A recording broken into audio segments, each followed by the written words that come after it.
Hello, friends, fiends, and fellow UBTubers, and welcome to episode 728 of the Daily Comic and Collectible.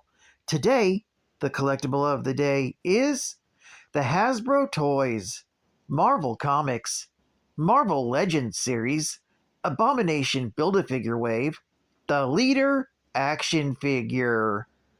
Gamma radiation turned Samuel Stearns into the hyper-intelligent menace, the Marvel's Leader. This 6-inch scale action figure of the Leader comes from the Gamerverse line of figures, where the biggest, baddest, and most marvelous heroes on the planet are. Most of this line is featured in the Avengers video game. This 1/12 scale action figure of Samuel Stearns is inspired directly from the character in Marvel Comics, right down to his bulbous eggplant head. The Leader features intricately designed details with hand-painted fine deco, making this a great addition to your villains line. This figure features super articulation with over 20 points of movement for advanced posing and displaying in your Marvel collection. This Marvel's the Leader is part of the Gamerverse Abomination Build-A-Figure wave and includes the right leg. Collect the set to create your own Abomination action figure. This figure comes in a full window display box with collectors in mind and was released in 2020 by Hasbro Toys. Now, the comic of the day is Spider-Man and the Hulk, Volume 1, Issue Number 1, with a cover date of June 1982.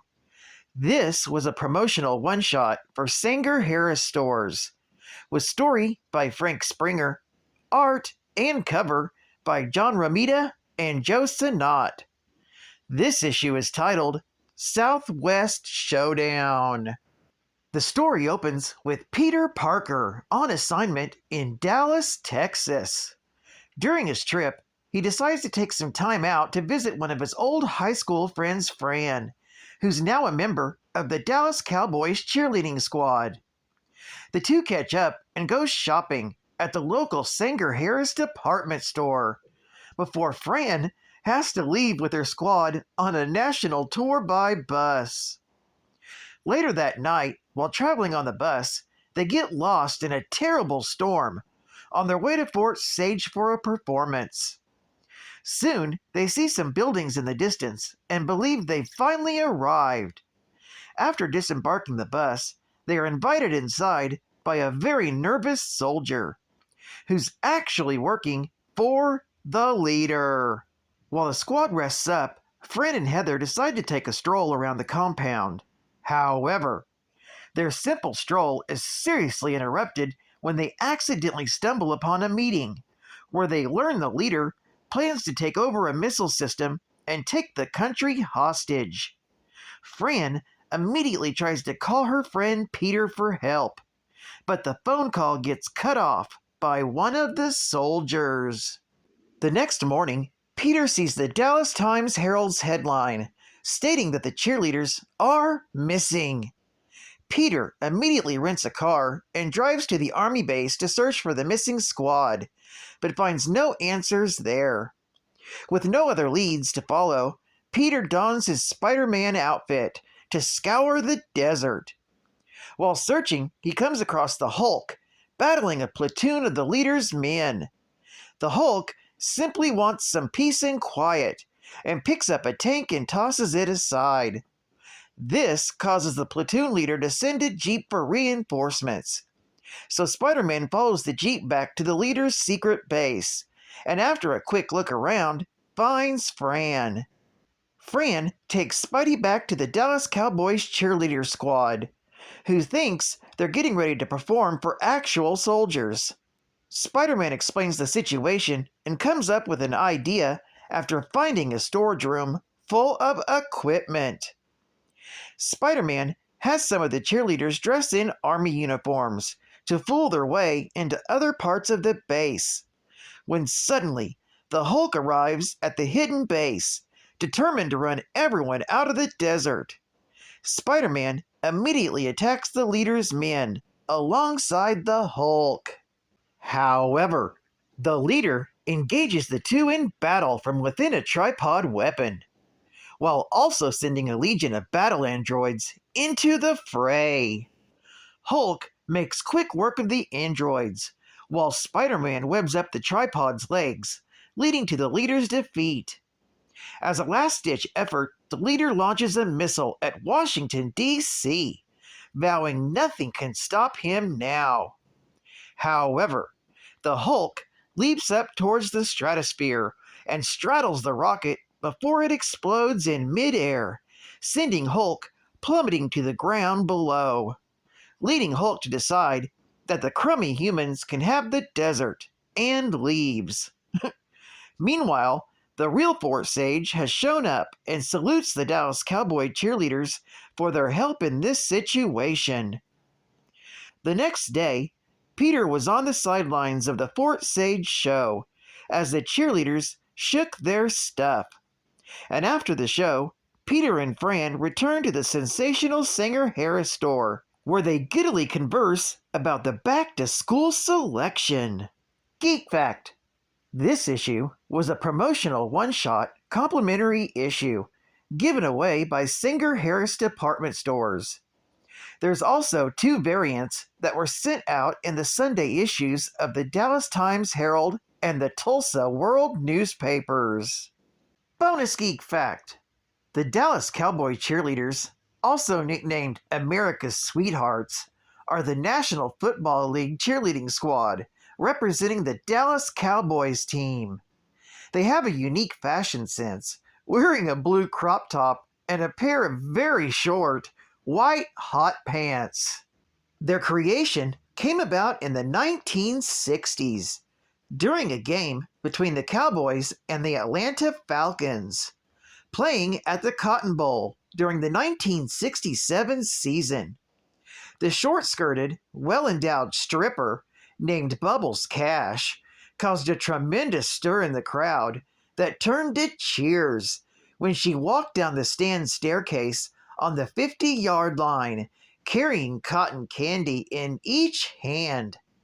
She became an instant public sensation in Dallas, also gaining attention from the Cowboys' general manager, Tex Schramm. Understanding the importance of the entertainment industry in the Cowboys' profitability, Schramm was inspired to form a cheerleader squad dressed in similar fashion to Cash. Advertising Ad Fact: see if you can find your way through the different departments of the store without crossing any lines. To help me find the sneaky supervillain in the Amazing Spider-Man Maze.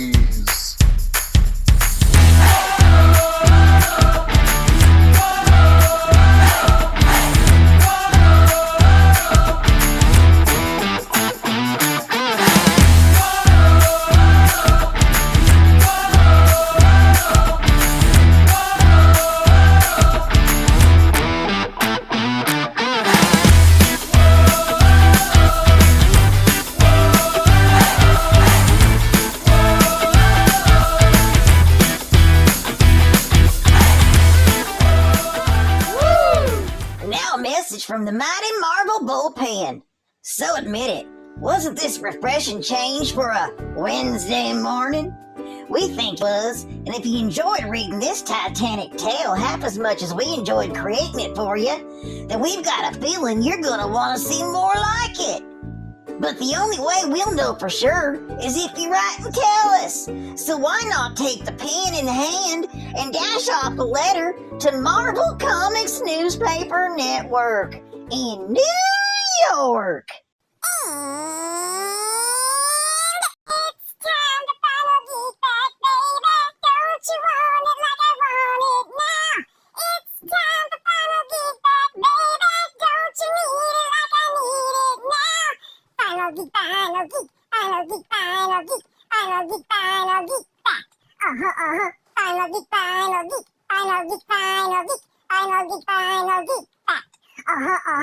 Samuel Stearns, also known as the leader, was a simple-minded American laborer in a chemical plant in a menial capacity until an accident working with radioactive material bombarded him with gamma radiation, turning his skin and hair green, and making his head and brain grow larger. The radiation increased his intelligence to genius level, along with an ego and ambition to match. Abandoning his true name, Stearns instead began to refer to himself as the Leader. Over the course of 1 year, he used his heightened intellect to become a criminal mastermind, and he developed an extensive spy ring with plans of taking control of the United States government. His efforts soon earned him the attention of another gamma-spawned mutate, physicist Dr. Robert Bruce Banner, also known as the Hulk. Clashing with him on numerous occasions, and on one occasion, even ruining Banner's attempted first wedding to Betty Ross, with the help of the Rhino. Having died and been revived several times, the Leader became obsessed with the afterlife, having experimented with the Green Door, and thus learned of the existence of both the One Below All and the Below Place. Though all of this would culminate in him being possessed by, and then actually physically ripped out of, the Entity, powerless and changed back into his normal human form of Stearns. In spite of everything that has been done to him, the Hulk forgave Stearns and returned him to the earthly plane. Well, I'd like to thank you for joining me for another Daily Comic and Collectible, and I hope to see you again Thursday. This is Cut Fan Comics Man, and I'll catch you on the flip, baby. Over and out.